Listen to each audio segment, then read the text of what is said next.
Shalom jemaat yang terkasih, mari kita bersama-sama memperkatakan Mazmur 91 dan kita mengenal lebih lagi apa itu Pentakosta ketiga. Mazmur 91. Dalam lindungan Allah. Orang yang duduk dalam lindungan yang maha tinggi dan bermalam dalam naungan yang maha kuasa akan berkata kepada Tuhan, tempat perlindunganku dan kubu pertahananku, Allahku yang kupercayai. Sungguh dialah yang akan melepaskan engkau dari jerat penangkap burung, dari penyakit sampar yang busuk. Dengan kepaknya, ia akan menudungi engkau, di bawah sayapnya, engkau akan berlindung. Kesetiaannya ialah perisai dan pagar tembok. Engkau tak usah takut terhadap kedahsyatan malam, terhadap panah yang terbang di waktu siang, terhadap penyakit sampar yang berjalan di dalam gelap, terhadap penyakit menular yang mengamuk di waktu petang. Walau 1000 orang rebah di sisimu dan 10.000 di sebelah kananmu, tetapi itu tidak akan menimpamu. Engkau hanya menontonnya dengan matamu sendiri dan melihat pembalasan terhadap orang-orang fasik, sebab Tuhan ialah tempat perlindunganmu. Yang Maha Tinggi telah kau buat tempat perteduhanmu. Malapetaka tidak akan menimpa kamu, dan tulah tidak akan mendekat kepada kemahmu. Sebab malaikat-malaikatnya akan diperintahkannya kepadamu untuk menjaga engkau di segala jalanmu. Mereka akan menatang engkau di atas tangannya, supaya kakimu jangan terantuk kepada batu. Singa dan ular tedung akan kau langkahi. Engkau akan menginjak anak singa dan ular naga. Sungguh hatinya melekat kepadaku, maka aku akan meluputkannya. Aku akan membentenginya, sebab ia mengenal namaku. Bila ia berseru kepadaku, aku akan menjawab. Aku akan menyertai dia dalam kesesakan. Aku akan meluputkannya dan memuliakannya. Dengan panjang umur akan kukenyangkan dia, dan akan kuperlihatkan kepadanya keselamatan daripadaku. Apa yang dimaksud dengan Pentakosta ketiga? 1. Pentakosta ketiga adalah pencurahan Roh Kudus yang dahsyat di zaman ini melebihi yang terjadi di Azusa Street. 2. Pentakosta ketiga akan mengakibatkan penuaian jiwa yang terbesar dan yang terakhir sebelum Tuhan Yesus datang kembali. 3. Pentakosta ketiga akan membangkitkan generasi Yeremia, yaitu anak-anak muda yang dipenuhi Roh Kudus, cinta mati-matian kepada Tuhan Yesus, tidak kompromi terhadap dosa, dan akan bergerak untuk memenangkan jiwa. 4. Pentakosta ketiga lahir di Indonesia dan bergerak ke bangsa-bangsa. Gerakan ini dari timur ke barat dan akan kembali ke Yerusalem. 5. Pentakosta ketiga akan memberikan kuasa untuk menyelesaikan amanat agung, dan setelah itu Tuhan Yesus datang kembali. Shalom saudara sekalian, pada kesempatan kali ini kita akan membahas 3 pilar Pentakosta ketiga. Nah, salah satu karakteristik daripada umat Pentakosta adalah mereka menekankan akan tuntunan Tuhan di dalam kehidupan sehari-hari. Kalau bisa dibilang, suara hati umat Pentakosta itu mirip dengan doa Musa di dalam Keluaran 33 ayat yang ke-15. Jika engkau sendiri tidak membimbing kami, janganlah suruh kami berangkat dari sini. Kita sebagai umat Pentakosta juga menyerukan hadirat Tuhan yang terus-menerus menuntun dan membimbing kita. Sebagaimana Musa memerlukan tuntunan Tuhan dalam kesehariannya di Perjanjian Lama, kita juga melihat bagaimana gereja mula-mula dalam Perjanjian Baru melibatkan tuntunan Tuhan di dalam mengikuti kehendak dan rencana Tuhan. Di dalam Kisah Rasul pasal yang ke-15, kita melihat bagaimana gereja mula-mula menghadapi masalah ketika bangsa yang bukan Yahudi bertobat, menerima karunia keselamatan, menerima karunia Roh Kudus. Masalah timbul ketika beberapa orang Yahudi yang telah menjadi percaya berkata, orang-orang yang bukan Yahudi ini harus disunat, diwajibkan untuk mengikuti seluruh hukum Taurat. Bagaimana gereja mula-mula pada waktu itu mengikuti tuntunan Tuhan dalam permasalahan yang penting ini? Mereka mengikuti tuntunan Tuhan lewat 3 pilar, yaitu pilar Roh Kudus, pilar komunitas, pilar firman Tuhan.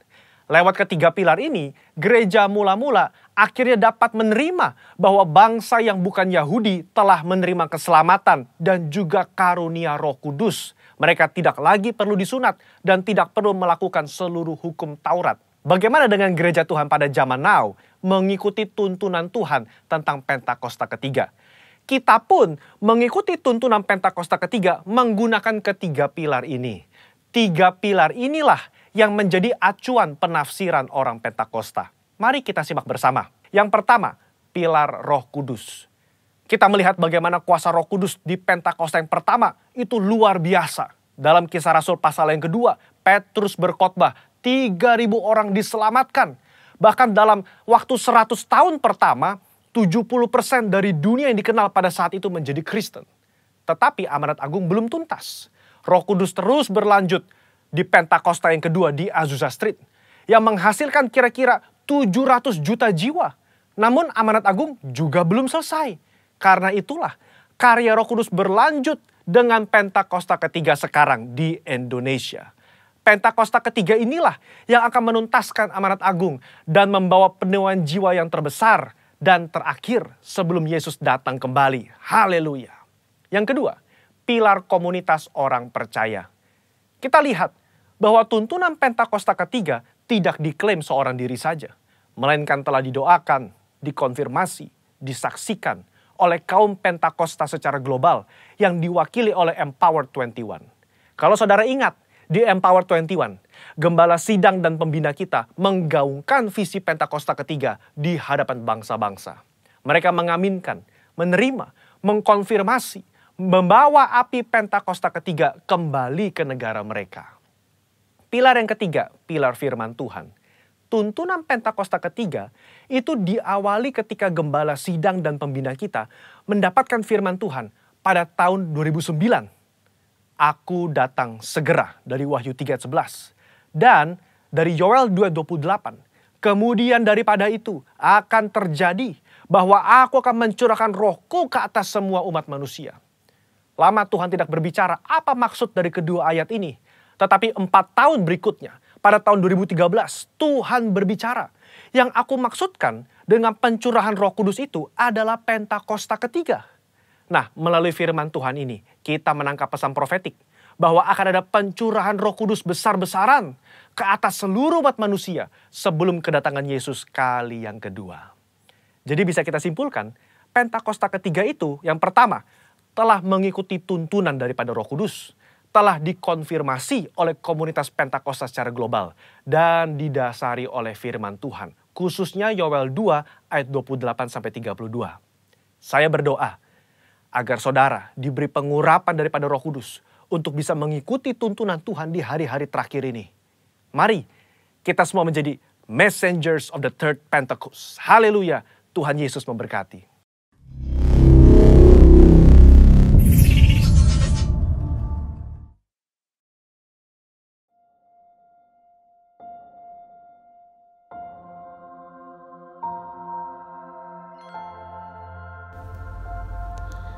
Haleluya, haleluya. Segala puji dan hormat hanya bagi-Mu Tuhan. Pagi ini kami datang menghadap kehadirat-Mu dengan penuh ucapan syukur, sebab Engkau baik, sungguh amat baik. Bapa, terima kasih buat nafas kehidupan yang Kau anugerahkan bagi kami, sehingga pagi hari ini kami boleh kembali beribadah kepadamu.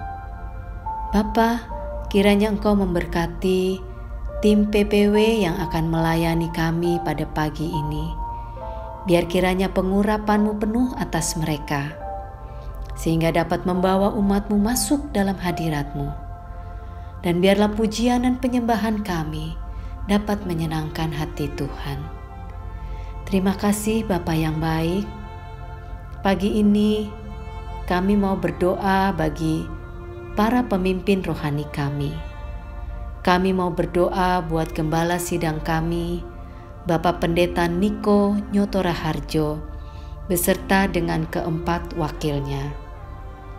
Kiranya pengurapan-Mu penuh atas Pak Niko, sehingga gembala sidang kami boleh terus membawa kami umat-Mu, Jemaat GBI Gatot Subroto, semakin hari semakin berkenan kepadamu. Kami juga berdoa bagi karayon kami, Bapak Pendeta James Selo Pranoto, beserta dengan para wakilnya. kiranya melalui hamba-Mu ini, Rayon 1A akan terus Tuhan perlengkapi dan persiapkan menjadi umat yang berintegritas di hadapan-Mu. Kami juga berdoa Tuhan bagi Bapak Gembala yang kami kasihi, Bapak Pendeta Roditus Mangunsaputro, beserta dengan Ibu Rosyanti Roditus. Kami bersyukur Bapa buat Gembala yang begitu baik. Kami bersyukur buat Gembala yang begitu mengasihi jemaat-Mu. Biar kiranya Engkau sendiri Tuhan yang melihat kesetiaannya. Bapa, biar kiranya perlindungan-Mu sempurna atas Bapak Gembala kami. Begitu juga dengan anak-anak dan cucu-cucu beserta dengan keluarga besarnya. Engkau berkati di dalam nama Yesus. Terima kasih Bapa. Kami juga berdoa buat Bapak Wakil Gembala kami, Bapak Pendeta Antonius Widakdo, beserta dengan istri dan anak-anaknya. Bapa, dimanapun Engkau tempatkan hamba-Mu ini, biar kiranya Tuhan, setiap orang yang bertemu dengan hamba-Mu ini boleh menjadi berkat, boleh menerima dan mengenal Engkau sebagai Tuhan dan Juru Selamat. Terima kasih Bapa, terima kasih memberkati setiap pekerjaan yang dikerjakannya ya Bapa. Engkau memberkati juga keluarganya Bapa. Di dalam nama Tuhan kami Yesus Kristus. Kami juga berdoa Tuhan buat hamba-Mu yang akan menyampaikan kebenaran firman-Mu pada pagi hari ini. Biar kiranya Bapa, firman-Mu yang akan disampaikannya itu benar-benar adalah isi hati-Mu. Dan kami percaya Tuhan ada kuasa yang menyertainya. Ketika firman Tuhan disampaikan, umat-Mu boleh dikuatkan. Ketika firman-Mu disampaikan, umat-Mu boleh berkemenangan dan mendapat jawaban atas setiap kebutuhan mereka. Di dalam nama Yesus. Terima kasih Bapa, terima kasih Tuhan Yesus. Kami juga berdoa buat jemaat HOT yang ada ya Bapa, dimanapun mereka berada, biar kiranya kasih Tuhan menyertai mereka. Bila ada yang sakit pada saat ini, biar kiranya kasih-Mu yang menjamah mereka dan memberikan kesembuhan di dalam nama Yesus.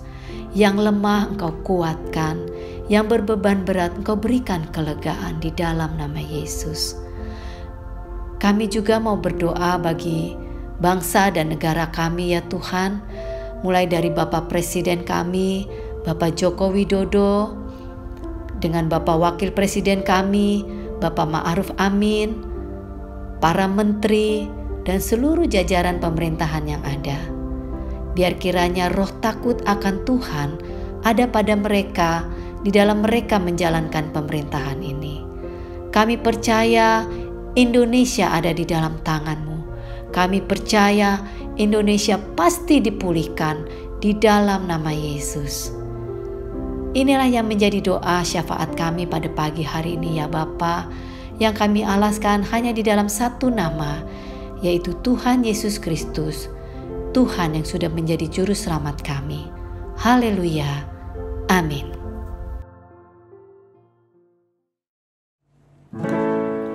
Shalom. Shalom. Shalom. Selamat hari Minggu. Selamat hari Minggu. Selamat hari Minggu. Selamat menikmati hadirat Tuhan di ibadah kita hari ini, Minggu tanggal 31 Mei 2020. Sebelum kita mulai ibadah ini, mari kita sama-sama berdoa. Bapa di dalam surga, Bapa yang baik, di pagi hari ini kami menghadap hadirat-Mu, kami naikkan syukur dan terima kasih buat pemeliharaan-Mu, penyertaan-Mu sepanjang minggu atas kami. Terima kasih Bapa, kalau hari ini kami kembali boleh mengadakan ibadah online. Kami percaya Engkau mengurapi setiap kami yang mengambil bagian, Engkau mengurapi setiap yang mendengar, yang menonton acara online ini. Terima kasih Bapa, karena di dalam nama-Mu kami akan mulai ibadah ini. Haleluya, amin. Amin. Naikkan syukur pada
kita siapkan hati untuk masuk dalam firman Tuhan.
Kami bawa hamba-Mu yang akan menyampaikan isi hati-Mu pada hari ini. Kami percaya urapan-Mu sudah turun atas hamba-Mu. Lidah bibirnya semua Engkau kuasai, sehingga apa yang akan disampaikan boleh memberkati setiap yang mendengar. Engkau menjadikan kami sebagai pendengar-pendengar yang baik, sehingga setiap firman yang ditaburkan boleh menjadi buah yang baik dalam kehidupan kami. Terima kasih banyak Bapa. Terima kasih untuk firman-Mu di minggu pagi hari ini. Di dalam nama Tuhan Yesus kami sudah berdoa dan mengucap syukur. Haleluya. Amin. Amin.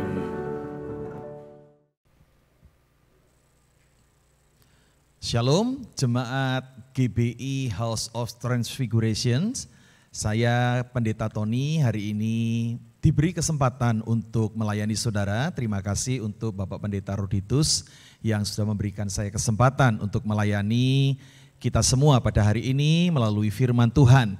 Baik saudara, saya tidak menggunakan masker, saya juga tidak menggunakan face shield. Kenapa? Karena di antara kita jaraknya bukan hanya 1 meter, tetapi ada 400 kilometer. Karena apa? Karena saya merekamnya ini di Kota Magelang dan saudara menerimanya mungkin ada di Kota Jakarta.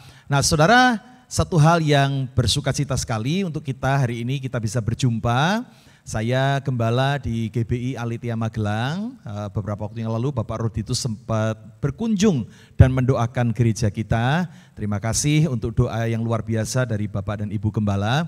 Baik, saudara, hari ini saya akan sampaikan firman Tuhan sesuai dengan tema yang sedang dihidupi gereja GBI House of Transfiguration, yaitu perisai. Nah saudara, perisai secara khusus saya akan berbicara tentang perlindungan Tuhan yang paling luar biasa, paling utama, paling tertinggi dalam kehidupan kita, yaitu perisai perlindungan, yaitu dilindungi oleh kasih Bapa.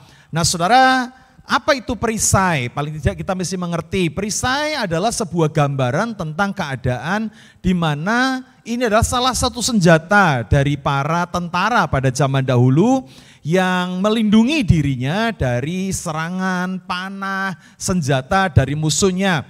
Kalau kita melihat dari Kamus Besar Bahasa Indonesia, kata perisai berarti alat untuk melindungi diri dan untuk menangkis senjata. Nah, ada yang terbuat dari kulit, ada yang terbuat dari kayu, ada yang terbuat dari besi, dan ada banyak sekali model-modelnya.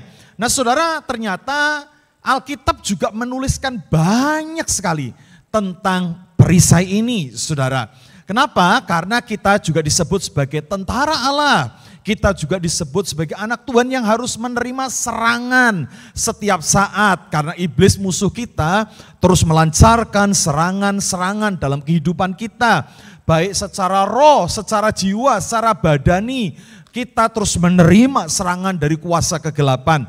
Nah saudara, itu sebabnya dalam kitab Efesus, Paulus menuliskan pasal yang ke-6, ayat yang ke-16, Paulus menuliskan tentang salah satu senjata orang percaya, yaitu perisai iman. Saya ingin membacanya untuk kita semua.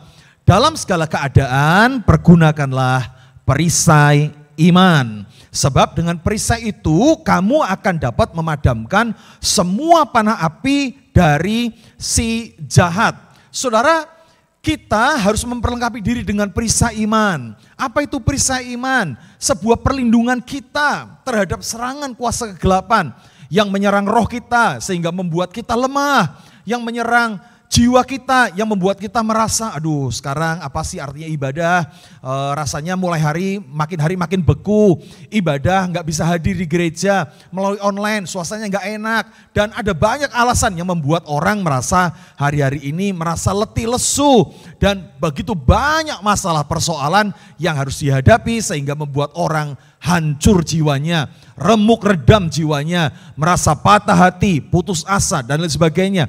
Iblis juga menyerang secara tubuh kita dengan banyak sakit penyakit yang diberikan melalui pandemi ini juga kita bisa merasakan betapa banyak penderitaan orang percaya. Nah itu sebabnya kita harus memiliki perisai, perlindungan dalam kehidupan kita. Nah perlindungan ini adalah perlindungan yang Alkitab sampaikan bisa berasal dari iman kita, dari kekuatan kita, dari kesabaran kita, dari doa kita, semua tidaklah salah. Tetapi secara khusus saya ingin menyampaikan bahwa pada hari ini tentang satu perlindungan yang paling utama. Saya senang apa yang dikatakan Tuhan ketika dia menjumpai Abraham sebelum dia menerima tugas daripada Allah. Dan dikatakan Kejadian pasal 15 ayat yang pertama dikatakan demikian. Kemudian datanglah firman Tuhan kepada Abram dalam suatu penglihatan. Perhatikan kata Tuhan kepada Abraham sebelum dia melakukan banyak tugas sebagai bapak orang percaya yang melahirkan banyak keturunan di atas muka bumi ini. Dikatakan demikian, janganlah takut Abraham, akulah perisaimu, upahmu akan sangat besar. Di sini kita melihat perisai perlindungan bukan dari apa yang kita usahakan, bukan dari iman kita saja, bukan dari kesabaran kita, bukan dari rajinnya kita berdoa. Memang semua itu bermanfaat. Tetapi kali ini perisai datang dari Tuhan yang ketika dia berkata kepada Abraham, Abraham jangan takut, semua masalah yang terjadi akulah perisaimu. Ini yang ngomong Tuhan, ini yang berbicara Tuhan. Bagaimana hari ini juga berbicara kepada jemaat GBI House of Transfiguration. Jangan takut, Tuhan berkata, akulah perisaimu.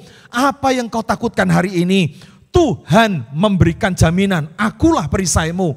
Inilah yang harus kita percayai hari-hari ini. Kenapa? Karena Tuhan yang menjamin, akulah artinya Tuhan menjadi jaminan. Saudara, kalau ada, maaf kata nih, saya tidak merendahkan profesi seseorang, misalnya ada seorang abang becak yang Anda kenal baik, saudara kenal baik yang biasa mangkal di depan rumah kita. Kita tahu kehidupannya sangat sederhana sebagai abang becak, dia nggak punya duit banyak. Suatu kali misalnya kita sedang menghadapi masalah keuangan yang besar, kita harus menanggung membayar hutang misalnya 500 juta saudara. Dalam minggu ini harus dibayar. Harus ada tagihan yang harus dibayarkan 500 juta. Kita stres karena kita nggak punya uang. Kita takut karena kita bingung dengan semua. Karena kita nggak punya hal yang kita bisa bayarkan, saudara. Maka dalam keadaan stres kita melamun di depan rumah. Dan tiba-tiba abang becak yang baik hati ini berkata begini, Bapak kenapa mukanya kok murung begitu? Dan kita ngomong, sudahlah kamu nggak perlu ngerti. Udahlah Pak, cerita saja, tenang, saya akan kenal Bapak baik. Saya abang becak yang biasa mangkal di depan rumah Bapak. Apa Pak, boleh deh cerita. Kemudian kita, ya sudahlah kita cerita. Begini loh Pak, saya ini nanggung hutang, besok saya harus bayar 500 juta. Sementara saya nggak punya uang. Dan tiba-tiba Bapak ini ngomong begini nih, abang becaknya ngomong begini nih. Jangan takut, sebab aku ini adalah abang becak, akulah yang akan melindungimu, akulah yang akan memberikan engkau jalan keluar. Mungkin kita akan tertawa dengan kalimat itu. Kenapa? Karena kita tahu, ya kamu ini saya tahu, kamu gak punya duit sebanyak itu. Jadi itu kata-kata yang kosong belaka. Tetapi kali ini Tuhan yang berkata kepada kita, jangan takut, sebab akulah perisaimu. Apapun yang sedang iblis lancarkan di tengah-tengah keadaan situasi yang membingungkan, kita punya perisai. Bukan dari semua usaha dan kekuatan kita, bukan kuat dan gagah kita, tapi Tuhan yang berdiri sebagai Bapa. Dia siap memberikan kepada kita perlindungan dan dia akan menjadi perisai di dalam kehidupan kita. Saudara, inilah yang begitu indah untuk kita bisa terima. Itu sebabnya secara khusus tentang perisai ini, saya akan berbicara tentang, firman Tuhan akan berbicara tentang dilindungi kasih Bapa, saudara. Nah saudara, di dalam Mazmur 91, Mazmur yang sangat terkenal, ada orang menyebutkannya bahwa ini Mazmur kerusuhan ya, karena ada ayat yang berkata, walau 1000 rebah di sisiku, ada 10.000 di sebelah kananku, aku tidak akan takut karena itu semua tidak akan menimpa. Nah saudara, dalam Mazmur 91 muncul satu ayat yang memberikan jaminan perlindungan buat kita saudara. Ayat yang ke-19, Mazmur 91 berkata demikian, saya ingin sampaikan buat kita semua. Sungguh hatinya melekat kepadaku, maka aku akan meluputkannya. Aku akan membentenginya sebab ia mengenal namaku. Saudara, Mazmur ini kalau kita membaca dari ayat 1 ada banyak hal-hal yang disampaikan. Dikatakan iblis akan menyerang kita. Ada panah api dari si iblis yang berkecamuk di waktu malam. Serangan iblis di waktu siang. Ada banyak penyakit sampar yang akan diberikan. Ada banyak serangan-serangan bagi kita. Tetapi orang percaya akan diluputkan semuanya. Kenapa? Karena di ayat yang ke-14 dikatakan demikian. Sungguh hatinya melekat kepadaku, maka aku akan meluputkannya. Aku akan membentenginya sebab ia mengenal namaku. Saudara, sekali lagi secara khusus hari ini perisai yang kita butuhkan adalah Bapa, Tuhan kita yang akan memberikan kepada perlindungan. Jaminannya siapa? Bapa sendiri saudara. Dan dikatakan ayat ini, yang hatinya melekat kepadaku, aku akan meluputkannya. Saudara, ini bukan sesuatu yang mudah untuk kita bisa alami, karena saya secara pribadi ketika membaca Mazmur pasal 91 ayat 14 ini, saya tiba-tiba dibawa Tuhan dalam sebuah pengalaman rohani begini.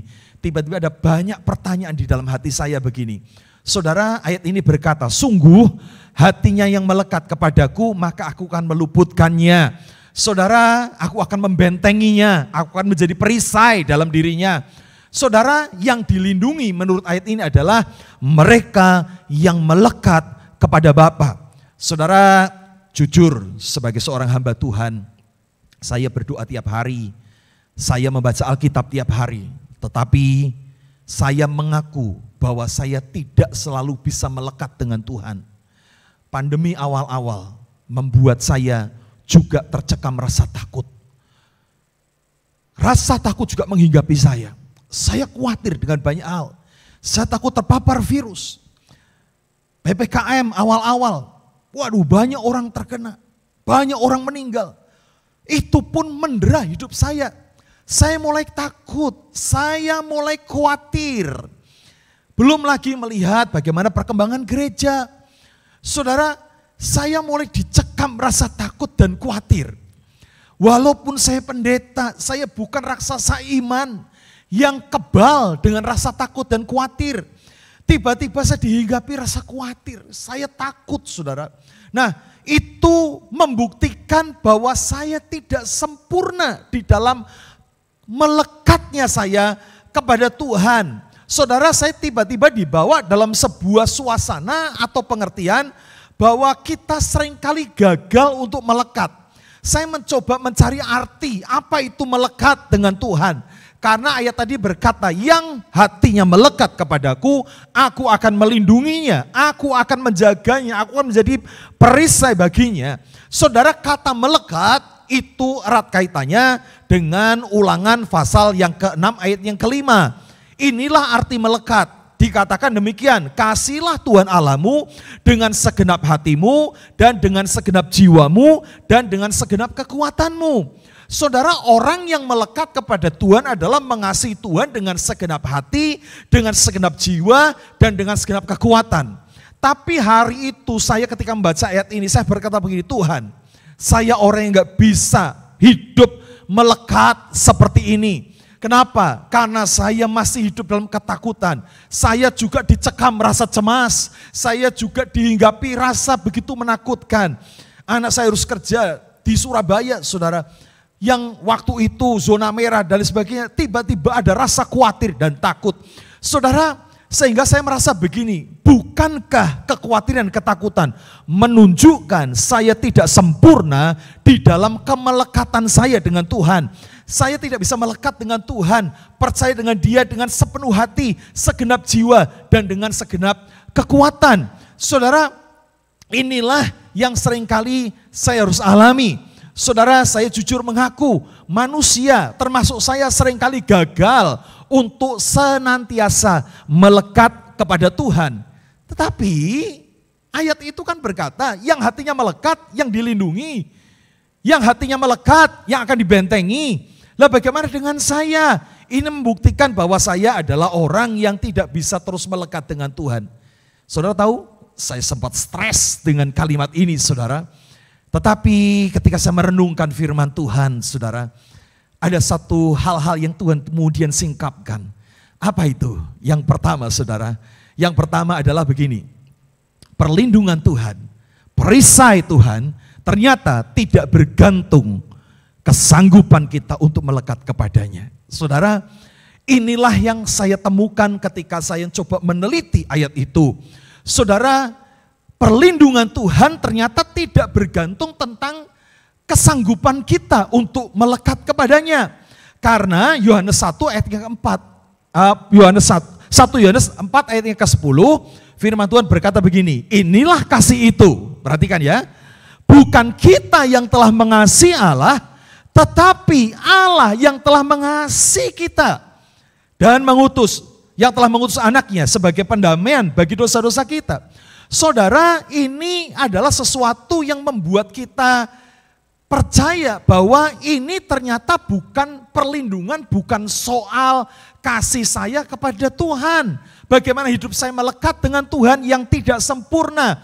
Tapi perlindungan Tuhan tidak tergantung dengan kebergantungan kita, kemelekatan kita dengan Tuhan, karena ini bukan soal kasih saya kepada Tuhan, tapi dengar baik-baik, tapi ini soal kasih Tuhan kepada kita. Kalau kasih Tuhan kepada kita, kasihnya sempurna. Sebagai Bapa, dia melindungi kita anak-anaknya. Di saat anak-anaknya mungkin tidak sempurna di dalam kasih. Tetapi Bapa, kasih Bapa melindungi kita. Saya punya orang tua yang punya papa yang saya dulu waktu kecil, ya masa-masa kecil SMP begitu, saya berkali-kali berantem dengan teman sekolah. Dan ketika saya berantem, saudara, ada banyak masalah dengan orang tua teman yang saya ajak berantem dan dengan sekolahan. Tetapi saya punya papa yang ketika saya harus diserang oleh orang tua dari anak yang berantem dengan saya, maka papa saya akan keluar dan berkata begini, biar bagaimanapun dia tetap anak saya. Kalau ada orang yang menyentuh dia harus berhadapan dengan saya dulu. Dan waktu papa saya ngomong begitu, dia tidak sedang menanyakan kepada saya, siapa yang salah. Buat papa saya nggak peduli siapa yang salah. Yang pasti ketika saya bonyok muka saya lebam, dipukul, bagi dia adalah nggak peduli siapa yang salah, siapa yang mukul saya akan balas. Saudara, itulah kasih Bapa. Kasih Bapa ini bukan soal kasih kita yang tidak sempurna. Ini adalah kasih Tuhan. Saudara, perlindungan Tuhan tidak berbicara tentang kasih kita kepadanya, tetapi kasihnya kepada kita. Dan kasih Allah kepada kita, Ratapan pasal 3 ayat 22 dan 23 berkata, tak berkesudahan kasih setia Tuhan, tak habis-habisnya rahmatnya, selalu baru tiap pagi besar kesetiaanmu. Saudara, iblis disebut para pendakwa kita siang dan malam. Dia mendakwa kita. Dia berkata selalu mendakwa kita, orang kayak gini kok mau diberkati, kamu saja masih hidup dalam dosa, kamu saja sering bolos ibadah, kamu saja sering kali gak ibadah, kamu aja gak ngasih persembahan, orang begini kok mau diberkati. Saudara, itu adalah iblis yang menuduh, tetapi ini bukan soal kasih kita kepada Bapa, tapi inilah kasih Bapa kepada kita, yang Alkitab katakan kasihnya mengalir tiada henti, tak habis-habisnya, rahmatnya selalu baru tiap pagi. Inilah kasih Bapa yang melindungi kita. Perlindungannya bukan soal karena kita ini hebat. Bukankah dia memberikan anaknya? Bukankah Bapa menyalibkan anaknya? Di saat kita bukan lagi suci-sucinya, bukan saat kita lagi hebat-hebatnya, justru di saat kita berdosa, kasihnya melingkupi kita. Jadi dengar baik-baik, buat saudara yang hari ini merasa, Pak, mungkin berkat Allah, perlindungan buat Pak Pendeta, buat hamba-hamba Tuhan yang melayani. Saya siapa? Saya hanya jemaat biasa yang hanya seminggu sekali ibadah, itu pun seringkali bolong-bolong. Dari mana saya bisa mendapatkan perlindungan Bapa? Dengar baik-baik, siapapun yang menerima Yesus sebagai Tuhan dan Juru Selamat dalam hidupnya, dia berhak untuk menyebut dirinya anak-anak Allah. Dan Tuhan menjadi Bapa yang siap melindungi kita. Walaupun kasih kita enggak sempurna, tapi kasih Bapa kepada kita begitu sempurna. Saudara, ini adalah berkat Tuhan yang indah buat kita. Bahwa kasih, perlindungan Allah, dia menjadi perisai. Bukan soal kasih kita kepada Allah, tapi kasih Allah kepada kita. Saudara, yang kedua, apa yang kita bisa dapatkan dari ayat ini? Yang hatinya melekat kepadaku, maka aku akan membentenginya dan aku akan melindunginya. Saudara, di sini saya belajar ketika saya merenungkan Tuhan, dari mana saya bisa mendapatkan perlindungan sementara saya pernah dicekam rasa takut. Sesekali saya cemas, sesekali saya dalam kondisi khawatir. Bukankah orang khawatir itu tandanya saya tidak mengandalkan Tuhan? Bukankah ketakutan adalah bukti bahwa saya tidak bergantung penuh dengan Tuhan? Saudara, disinilah kita tahu bahwa saat saya merenungkan, yang hatinya melekat akan dilindungi. Lah, bagaimana dengan saya Tuhan? Ketika saya merasa khawatir, yang membuktikan bahwa kasih saya tidak sempurna. Hal yang kedua yang saya dapatkan dari perenungan ini adalah perlindungan Tuhan bukan suatu transaksi, tetapi bentuk relasi. Sekali lagi, perlindungan Tuhan bukan suatu transaksi, tetapi bentuk relasi. Saudara, Tuhan melindungi kita bukan transaksi. Kalau kamu puasa 40 hari 40 malam, aku akan melindungimu. Kalau engkau memberikan perpuluhan dengan rajin, maka aku akan melindungimu. Kalau engkau nggak pernah memberikan, maka perlindunganku nggak ada dalam kehidupanmu. Kalau engkau bisa berdoa sehari 7 jam, maka aku akan melindungimu. Saudara dengar baik-baik, saya menemukan hal yang dasar dari kasih Bapa, bahwa perlindungan Tuhan bukan soal transaksi. Semua itu adalah bagian tanggung jawab kita sebagai orang percaya. Beribadah, berdoa, memberikan persembahan. Saudara, itu adalah bagian kehidupan orang percaya. Tapi itu bukan untuk menyuap Tuhan. Tapi itu bukan untuk transaksi. Ada seorang yang mengaku dirinya pendoa berkata begini, kalau kita mau ngalami mujizat, maka kita harus berdoa puasa 40 hari 40 malam. Baru kita akan ngalami mujizat. Saudara dengar baik-baik, ini bukan soal transaksi. Kasih Tuhan kepada kita adalah bentuk sebuah relasi kita kepada Tuhan. Ini adalah relasi dari mana ketika kita mengalami hubungan yang intim, walaupun kasih kita nggak sempurna, tapi kita terus melekat dengan Tuhan, maka Dia akan memberikan perlindungan kepada kita. Saudara, hari-hari ini isi hari-hari kita dengan doa, baca firman, mari kita menyembah Tuhan. Saudara, maka ada perlindungan Tuhan dalam kehidupan kita. Kita nggak pernah tahu ada serangan apa yang akan menimpa kita. Bisa saja COVID gelombang 3 yang ditakutkan akan betul-betul terjadi bagi kita. Tetapi perlindungan Tuhan pasti akan menyeluruh dan mengcover setiap kehidupan kita. Saudara, ada seorang nabi yang terkenal di dalam Perjanjian Lama, Daniel, orang yang terus hidupnya melekat dengan Tuhan. Dikatakan setiap hari dia 3 kali sehari membuka jendelanya, berdoa menghadap Yerusalem. Dia berdoa menghadap Tuhan. Dan suatu kali serangan iblis datang untuk menyerang tubuhnya, menyerang kehidupannya. Tetapi satu hal yang indah, hubungan dengan Tuhan melahirkan perlindungan yang luar biasa. Saya akan membaca kisahnya dalam Daniel pasal 6 ayat yang ke-20 sampai 23. Demikian bunyi firman Tuhan. Dan ketika ia sampai dekat gua, ini sang raja yang mengasihi Daniel, dia sebenarnya nggak rela untuk memasukkan Daniel ke dalam gua singa. Tetapi karena terlanjur keputusan dibuat, maka pagi-pagi ketika dia bangun, dia mencari Daniel. Di sana berserulah sang raja kepada Daniel dengan suara yang sayu. Berkatalah ia kepada Daniel, Daniel, hamba Allah yang hidup, Allahmu yang kau sembah dengan tekun, telah sanggupkah ia melepaskan engkau dari singa-singa itu? Lalu kata Daniel kepada raja, ya raja, kekalah hidupmu, Allahku telah mengutus malaikatnya untuk mengatupkan mulut singa-singa itu, sehingga mereka tidak mengapa-ngapakan aku, karena ternyata aku tidak bersalah di hadapannya, tetapi juga terhadap tuanku ya raja, aku tidak melakukan kejahatan. Lalu sangat sukacitalah raja, dan ia memberi perintah supaya Daniel ditarik dari dalam gua itu. Maka ditariklah Daniel dari dalam gua itu, dan baca bersama bagian yang cetak warna merah, tidak terdapat luka apa-apa padanya.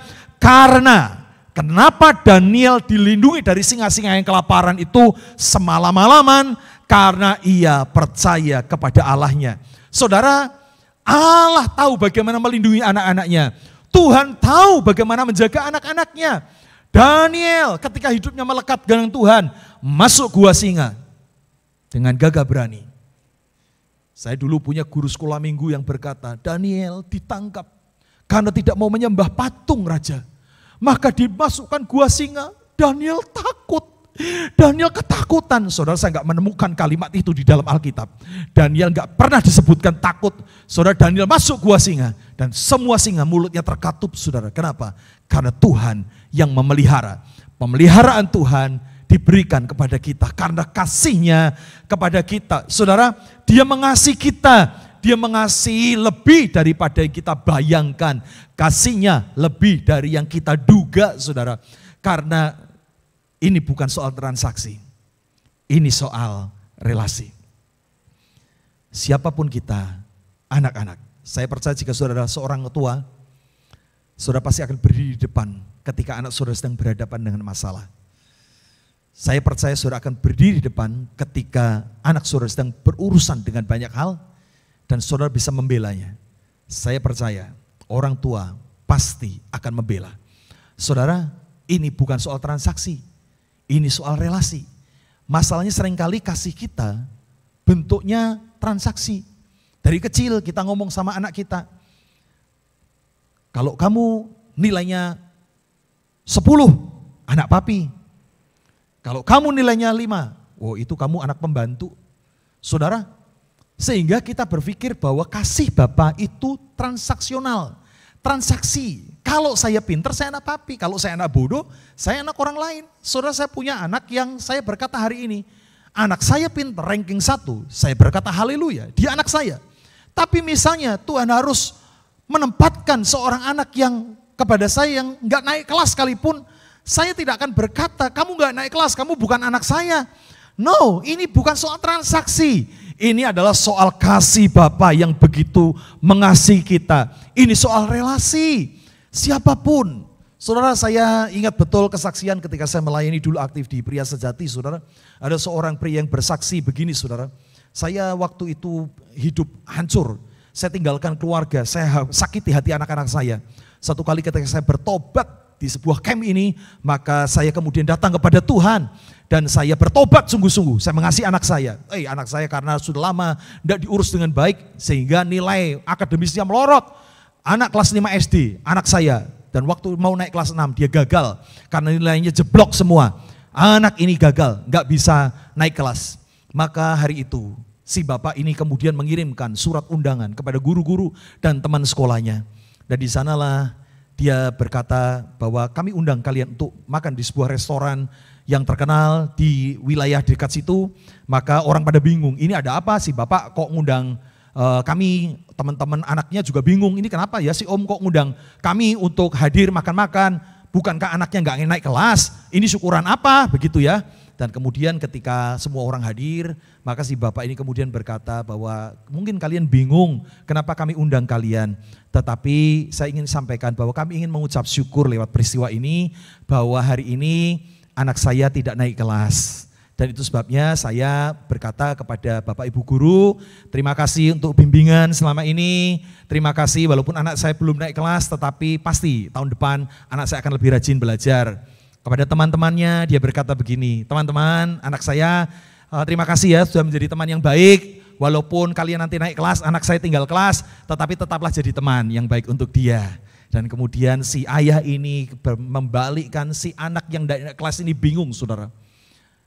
Kelas 5 SD dia bingung, ini bapaknya lagi ngapain begitu ya. Dan kemudian bapaknya menghadap anak ini dan berkata begini, sambil berlutut dia berkata, nak terima kasih ya, engkau sudah bekerja keras selama setahun, walaupun kau belum berhasil, tapi papa percaya tahun depan kamu pasti berhasil. Maka anak ini dipeluk saudara, aduh dengan hangat, dan terdengar isak tangis. Tapi bukan anak yang nangis saudara, teman-temannya yang pada nangis. Sambil mengusap air mata mereka nangis. Aku ranking 2, papaku gak bikinin pesta. Aku ranking 1, papaku cuek. Aku sudah kerja mati-matian, saya ranking 5.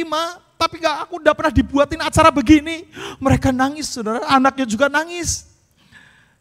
Tapi satu perkara saudara, ini yang terjadi. Bahwa kasih kita kepada Bapa seringkali tidak sempurna. Tapi kasih Bapa adalah kasih yang menutup segala kelemahan kita. Sang Bapa ini yang baru bertobat ingin menunjukkan kasih Bapa. Penerimaan secara sempurna. Kamu gak naik kelas, tetap kamu anak Papa.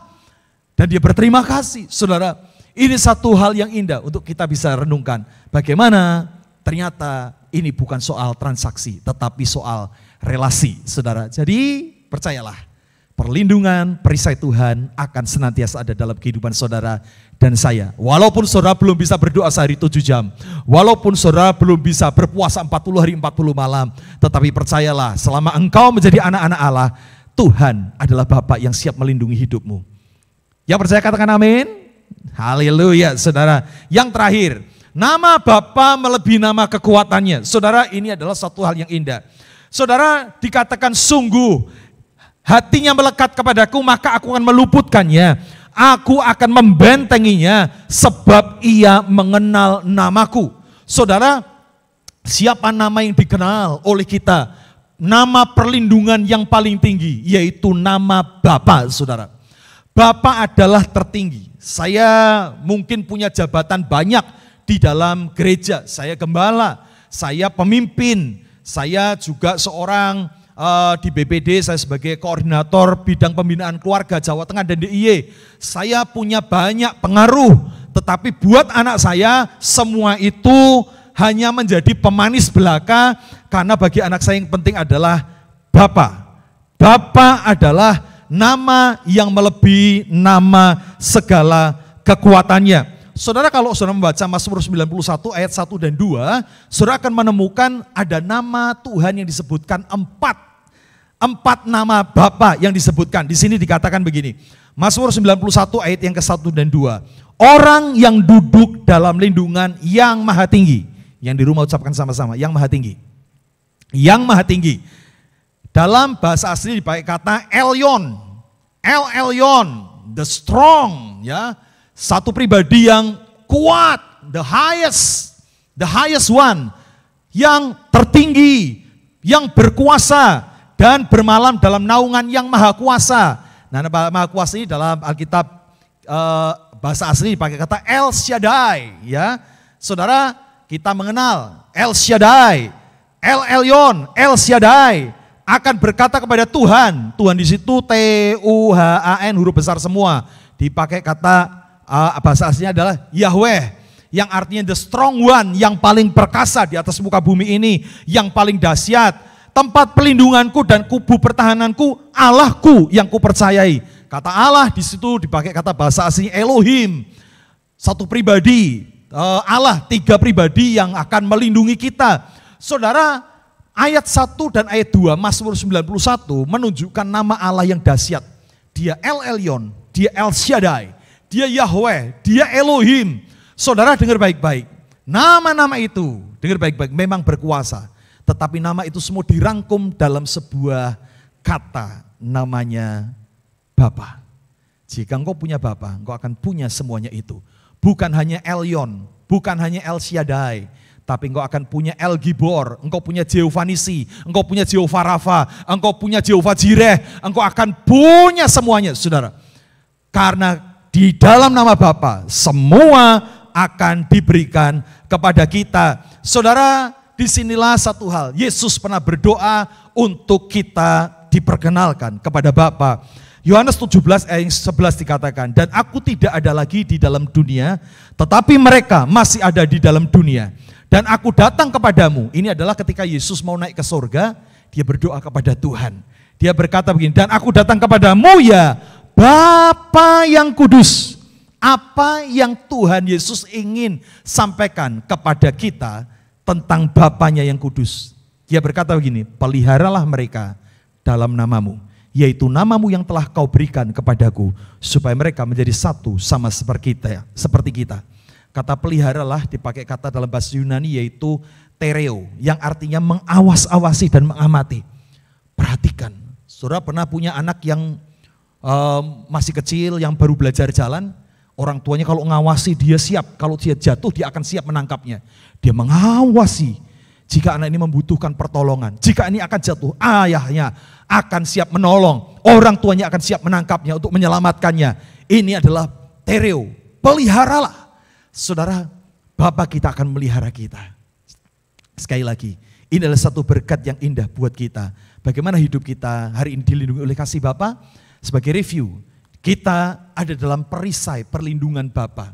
Ada 3 perkara yang kita belajar hari ini. Perlindungan Tuhan tidak bergantung kesanggupan kita untuk melekat kepadanya. Walaupun seringkali kita gagal sebagai manusia, kita seringkali gagal untuk dalam hal kasih ini. Tetapi kasih Tuhan gak pernah gagal. Saudara, ini bukan memberikan izin atau memberikan pengertian kepada saudara, ya sudah kalau begitu saya nggak usah doa, saya nggak usah ibadah, saya nggak usah ngasih persembahan. Bukan itu maksudnya, saudara. Tapi di saat kita harus gagal, di saat kita harus mengalami banyak hal yang sulit, ada jemaat yang ngomong sama saya, Pak, saya betul-betul nggak bisa ngasih persembahan karena betul-betul saya nggak punya duit. Apakah Allah kemudian nggak bisa melindungi dia? No, ini bukan soal transaksi, ini adalah soal relasi. Kehidupan perlindungan kita tidak tergantung oleh kesanggupan kita melekat dengan Tuhan. Dan perlindungan bukan soal transaksi, tetapi soal relasi. Dan kita diberi anugerah nama Bapa, pribadi Tuhan yang berkata kepada Abraham, Abraham jangan takut, akulah perisaimu. akulah yang siap akan melindungimu. Kiranya hari ini lewat firman Tuhan kita dikuatkan, kita diberkati, dan kita bisa berkata bersama dengan Tuhan, ada perlindungan yang sempurna. Mari kita berdoa. Tuhan Allah yang kami sembah di dalam nama Yesus Kristus, kira firman Tuhan ini akan termeterai dalam hati kami. Apalah yang kami takutkan jika kami punya Bapa yang punya kasih yang sempurna, yang memiliki relasi, dia mengasihi kami, bukan karena kami baik, tetapi karena kami diangkat sebagai anak-anak-Mu. Ada perlindungan yang sempurna, perisai yang kuat yang melindungi kami dari panah iblis yang berkecamuk di waktu siang maupun malam, dari penyakit sampar yang bergerak dengan begitu dahsyatnya. Akan ada perlindungan Tuhan yang sempurna, dan kami percaya ini adalah satu berkat Allah yang indah bagi kami karena kami punya nama Bapa. Di dalam nama Bapa ada terkandung Elyon, El Shaddai, Yahweh, Elohim, El Gibor, Jehovah Rafa, Jehovah Nisi, Jehovah Jireh, Jehovah Megades. Ada banyak sekali, dan semua dirangkum dalam satu pribadi, Bapa yang hari ini berkata, akulah perisaimu. Tuhan terima kasih, kiranya kami dikuatkan. Hamba berdoa untuk Bapak Pendeta Roditus dan keluarga, untuk semua jemaat GBI House of Transfiguration. Tuhan akan memberkati dengan kuasa-Mu. Kiranya perlindungan Allah menyeluruh atas kami. Dalam nama Yesus Kristus kami berdoa. Haleluya. Amin. Amin. Tuhan Yesus memberkati. Mari kita berdoa. Semua karena anugerah-Mu ya Tuhan. Dan kami bersyukur kalau kami anak-anak-Mu Engkau pilih. Dan Engkau suruh kami untuk mendekat di dalam bait-Mu yang kudus ya Tuhan. Kami bersyukur karena kami tahu semua karena anugerah-Mu. Itulah sebabnya kami mau berkata kepadamu, kami tidak akan menyia-nyiakan ketika Engkau sudah memilih kami. Biar kiranya Engkau pakai kami Tuhan menjadi alat-alat-Mu, untuk kami boleh menyenangkan hati Tuhan. Terima kasih buat kebenaran firman-Mu yang kami dengar pagi hari ini. Dan kami percaya bahwa firman-Mu merupakan kekuatan, pengharapan kami, berkat bagi kami ya Tuhan. Hamba-Mu berdoa untuk anak-anak-Mu yang ada di rumah, biar kiranya Engkau memberikan yang terbaik bagi setiap anak-anak-Mu yang sudah ambil bagian di dalam ibadah pagi hari ini. Kami percaya Tuhan yang terbaik itu yang Engkau berikan. Terima kasih Tuhan Yesus, terima kasih. Bahkan ketika mereka sakit kami percaya ada kesembuhan yang terjadi yang Kau berikan kepada anak-anak-Mu. Ada mujizat terjadi dan mereka akan sembuh dengan sempurna. Ketika mereka ada di dalam kelemahan, kami percaya Tuhan Kau berikan kekuatan kepada mereka, kekuatan yang baru sehingga mereka boleh terbang seperti burung raja wali yang tidak pernah kenal lelah. Kami berdoa untuk setiap usaha-usaha pekerjaan. Biar kiranya Tuhan berkati, jadikan segala sesuatunya berhasil. Bahkan anak-anak kami yang sekolah, anak-anak kami yang kuliah Tuhan. Berkati mereka, jadikan mereka yang terbaik, terpandai, cerdas di dalam mereka menempuh studi mereka. Dan mereka berhasil di dalam masa depan mereka. Hamba-Mu berdoa untuk keluarga-keluarga rumah tangga di rumah. Biar kiranya Tuhan sertai, penuhkan dengan kasih, penuhkan dengan sukacita, penuhkan dengan damai sejahtera. Dan kami percaya setiap keluarga-keluarga, rumah tangga akan menikmati kerajaan surga di dalamnya.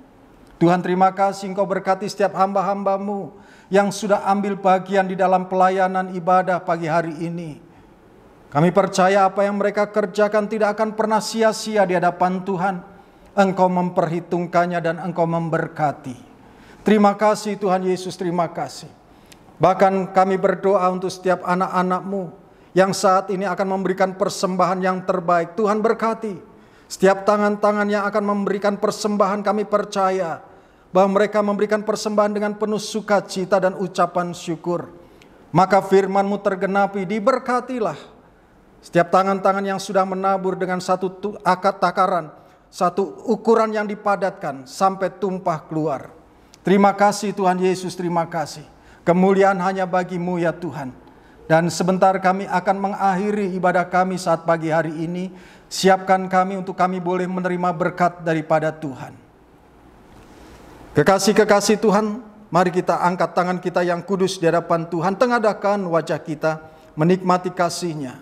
Dan sebelum terima berkat Tuhan, dengarkanlah janji firman-Nya. Diberkatilah setiap orang yang hatinya melekat dan tertuju kepada Tuhan.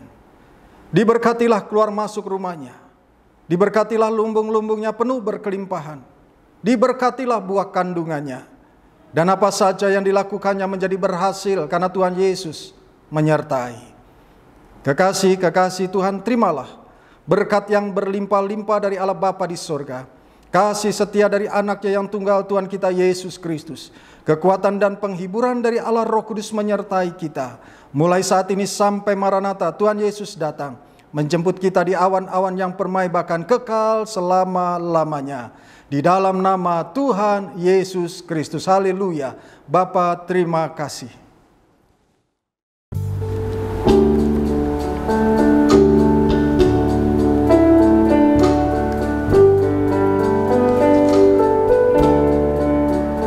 Bapa, terima kasih. Bapa, terima kasih. Bapa di dalam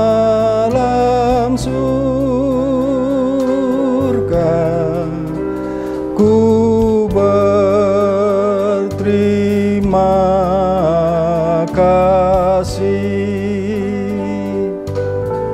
Amin.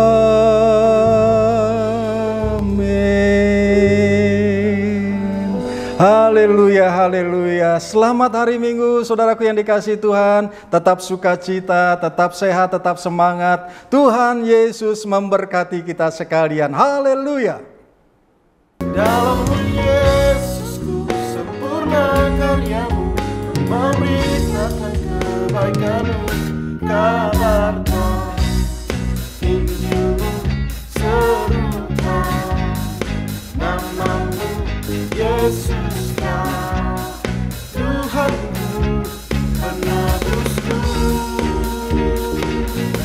Lakukan mintamu, jadikan saksimu, alat kerajaanmu, kebenaranmu.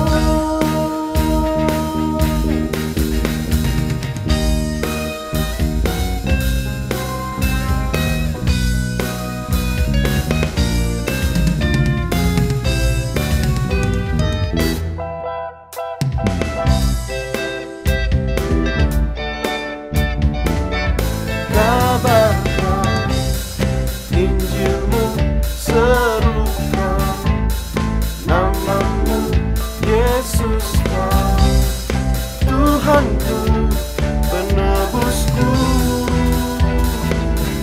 Lakukan mintamu, jadikan saksimu, alat kerajaanmu, kebenaranmu.